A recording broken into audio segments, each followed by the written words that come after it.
course you're gonna hit it. Guess he's leaving it alone. Just like that, the animals are moved. Just a few minutes a day, and your grazing and pasture management will significantly change. Again, after work, I come out here, takes just a couple minutes to set up. Put another line up,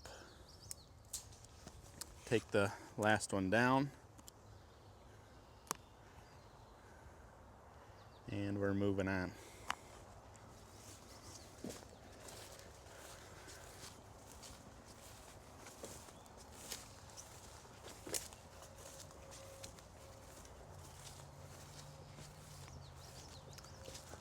Hi folks, welcome back to B Mills Farm. I am real excited today that my bull is being a jerk. I am really excited. I've been wanting to do another video just to kick things back off. But when I got home and saw how well they grazed and trampled today, I figured today would be a great way to get back into the YouTube swing of things, because they did just about a perfect job. I think I might put this back up actually,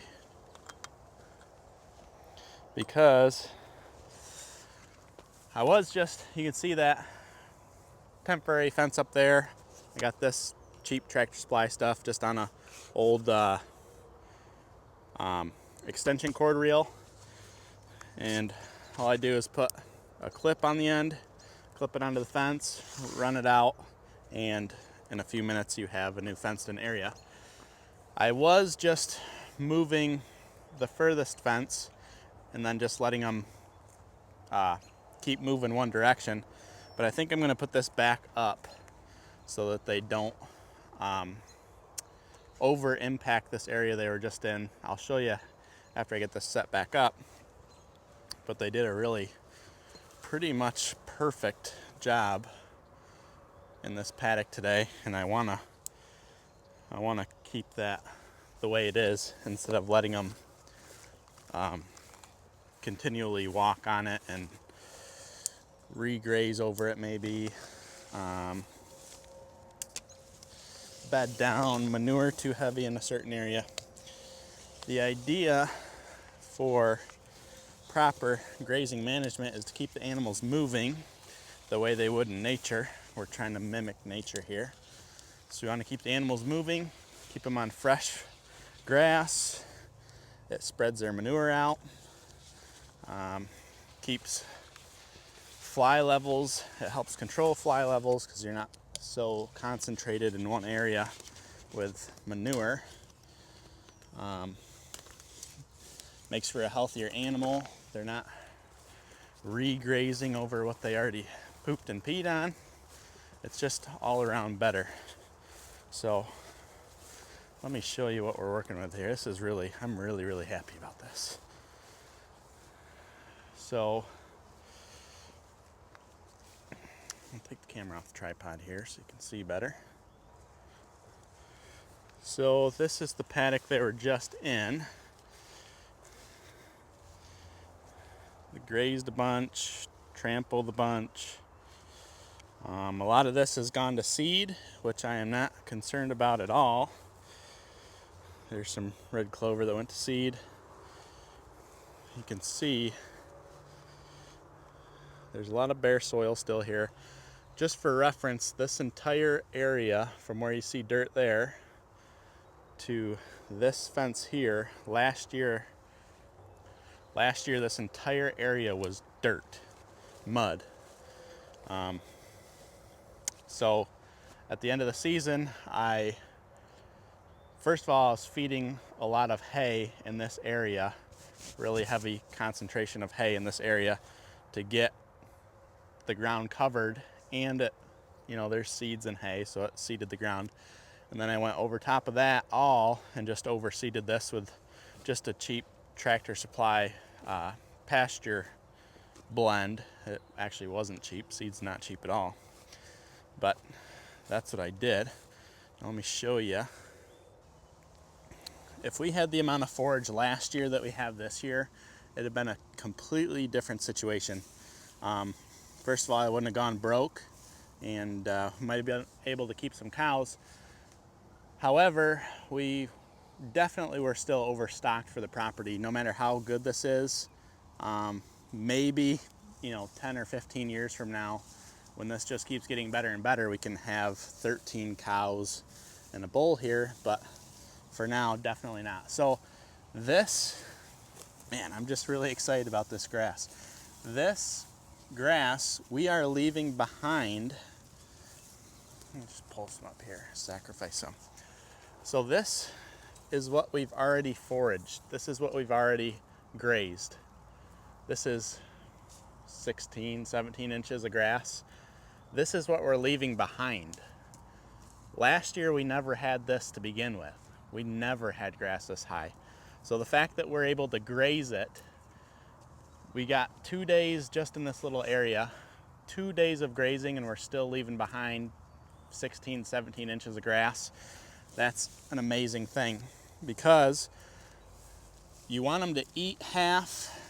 Well, I'm still learning, obviously, but what I'm gathering is you want them to eat half and trample half.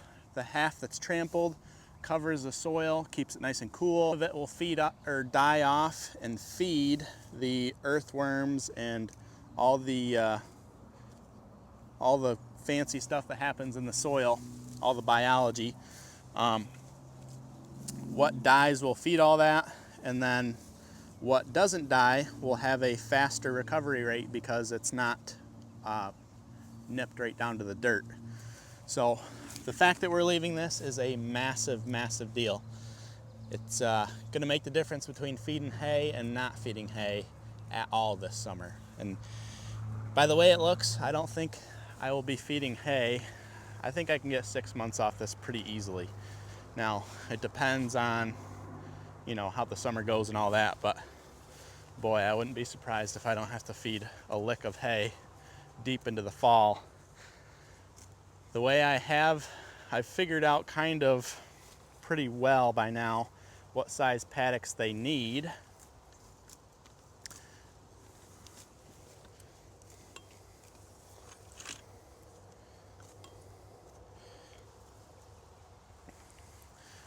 I figured out pretty well now what size paddocks they need, and the bottom paddocks, I have 3 down bottom that were that last year I just had all the animals in 3 different paddocks, and this year I'm able to divide each of those 3 into 8. So we have 8 in the first paddock, 8 in the second paddock, 8 in the third paddock. So we have a ton of grass this year. The way I see it, I think I have 60 days before they get back to the original spot. And you want at least a 28-day rest period between grazing. It gives the manure time to break down, gives the parasites, it ends the parasite cycle, they die off, and then you come back at least 28 days later and you're basically starting fresh. But this way I think we're gonna get 60 days. Now, with the forage, a lot of it has gone to seed, and it's not ideal to graze grass that's gone to seed. You really want to get it about midway through. You don't want it too young and tender because you'll damage it, and you don't want it to go to seed because you lose a lot of nutrition. However, when you force them into a small area, they are forced to eat what's available. And they will eat a lot of the seed heads as they have. I'll show you the manure. So you can judge most things on the manure. This is a manure patty. You can see lots of dung beetle action there. That's a nice patty there. They used every bit of that. Everything that went in their body, they used up. Doesn't look like there's a bunch of seeds or undigested material in there. Looks pretty well done. There's a dung beetle down there, dung beetle there. Dung beetles are a great thing. So the fact that we're grazing really mature forage and still getting manure patties that look like that, I'm not worried about a single thing. In fact, when I first let them out, probably 2.5 weeks ago, maybe 3 weeks ago now, when I first let them out, all the way to this paddock here, which again is 888 to get to this paddock, their manure was really thin, too thin. So they were getting too high quality of forage, and it was kind of just running through them. So this mature grass is kind of acting more like hay would, and it's getting things a little bit more bound up in a good way, so that they seem to be utilizing the forage a lot better than the really tender stuff down bottom.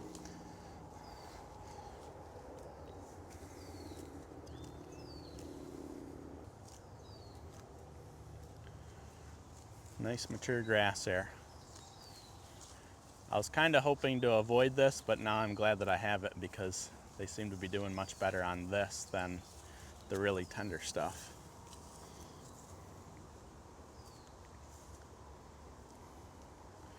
They're looking good. Hopefully they'll shed their coat and slick off fairly well. They're a year old, so they might not slick off very well until 2. They seem to hold their coat.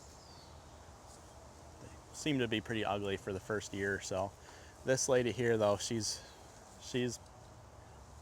kind of looks like the perfect Dexter heifer to me. This one here is a little small, a little shaggy. She'll be a cull for sure. Now if you'll notice, I said 2 heifers, and this here is a bull. He's got testicles, he's an intact bull. And they're a year old, and they are together. It's really controversial to do this. They say don't ever let a bull near a heifer till she's, at minimum 14 months old or whatever they say. And so I did have the bull separated from the heifers, and the more I thought about it, first of all, I don't want to have a bull separated by himself, and I'm not going to buy another bull just so that he can have a friend. And if I separated them in the barn, I'd have to feed them hay. So the more I thought about it, the whole idea here that we're doing with moving every day and keeping them moving along, fresh forage, leaving where they started, long rest periods, the whole thing we're trying to mimic here is nature. Well, in nature, in the prairies of Wyoming, there's nobody running out there separating heifers and bulls with bison. They figure it out and they thrive. Irish Dexters, they're from Ireland. They were wild cattle for hundreds of years, and again, there was nobody out castrating bulls, separating heifers. They just figured it out. So that's what we're going for here. It'll either work or it won't. If they can't thrive in a natural setting, which would be males and females, if they can't thrive and survive, then I don't need them. If this experiment does not go well, I will probably switch from breeding stock to just buying feeders. Unfortunately, feeders in this area are hard to find, and they're crazy expensive. So I'm hoping it pans out, and I think it will, because that's the way God designed it. Again, nobody's running out in the wild separating animals. I did the exact same thing with my pigs, and it worked out really, really well. Pale and Maple were together since day one, and well, as soon as I got them back here anyways, they were together, and she got bred. She had a perfect litter of 9. She squished 1 with 0 assistance. I didn't put any area for the piglets to go. It was 100% up to her to take care of the piglets, and she squished 1. So for a first time sow, that's her very first litter, for only squishing 1, that's really, really impressive. I don't know, I could do the math, but she got bred when she got bred, and she had her litter when she had her litter. Her and Pale figured out when the breeding was going to happen. It just happened to be perfect timing because I had a spring litter of piglets that's when everybody wants them. So I'm actually, after I move off the hill here, I'm going to go put Pale back with Maple and get her bred back. All the piglets are weaned. She's had some time off, so she's good. We'll get another litter out of her by the late fall, and by the time those piglets are weaned, breed her again, and then it'll probably be a little bit later in the spring, but we'll have another litter to sell. Selling piglets is actually, it turns out, is super easy and profitable. Selling pork, not really, but selling piglets is. So I tried to sell all the pigs. Nobody wanted the breeders, so I guess since I did make money on piglets, I guess I'll just keep breeding and selling piglets. So these heifers, I've watched them both come in and out of heat multiple times. In fact, I think they're both in heat right now. They're riding each other all over the place. And the bull just tried to mount the heifer, and they can't figure it out yet. So they're a year old. If they do figure it out, then they figure it out, and we'll see how that goes. But as of right now, they're in heat, and he can't figure out how to get them bred. So I'm happy that he has not bred them yet, but again, I'm not going to interfere with the cycle of nature. When they figure it out, they figure it out.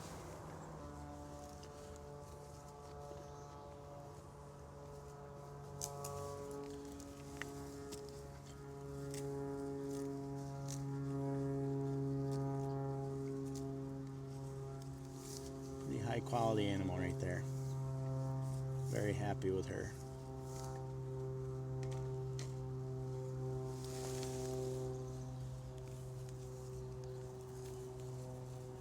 This girl's a little shaggy.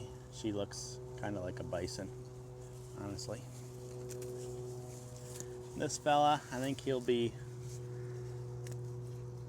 he's all right. I don't really like his attitude. He tends to try to challenge me, which is obviously not a good thing. So there'll come a point when he'll either breed them or he won't, and I'm going to castrate him just because I don't like his attitude. So if I happen to castrate him before, let me show you something real quick I just saw. If I happen to castrate him before he breeds them, then they will obviously get older, and I'll have to find another bull. All right, I just walked by this manure patty here and noticed, if you see those little specks on there, those are grass seeds.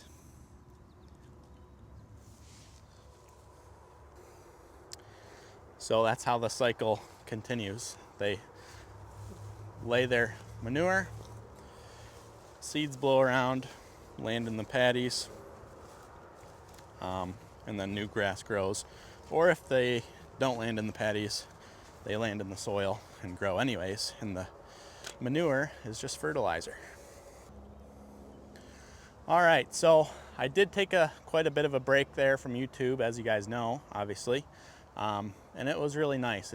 I gave myself time to just chill out, think about how I want to go forward with things, what I do want to do, what I don't want to do, and I think I have a plan for what will make me the happiest without running around like crazy, constantly being too busy. So that'll be in videos to come. I do have chickens that I just put in a chicken tractor. I am building a mobile coop for them. It's on wheels. It's not the big hay wagon. I think that's just a little bit too cumbersome to try to move around this property. I'd have to cut trees to get it up the hill. So I got a smaller trailer that I'm making into a chicken coop. But once that's done, then I'll be able to effectively move them behind the cows probably every 3 to 4 days.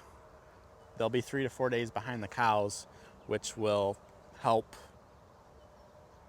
stop the fly cycle. Not stop it, but slow it down and help out with flies, because I think the fly cycle is like every 3 days. They lay their eggs and the larva and matures into a fly. So if the chickens can catch the flies in the larva stage in the cow patties, then it will significantly reduce the amount of flies we have, and it helps just spread out the manure patties. So hopefully I can get that done soon, and I can show you how all these systems are going to work, hopefully together on this farm. I appreciate you guys watching. Thanks for all the support. Thanks for liking, sharing, subscribing. Please keep following along. Yeah, and I'll do my best to keep putting videos out. So until next time, keep farming. We'll see you later.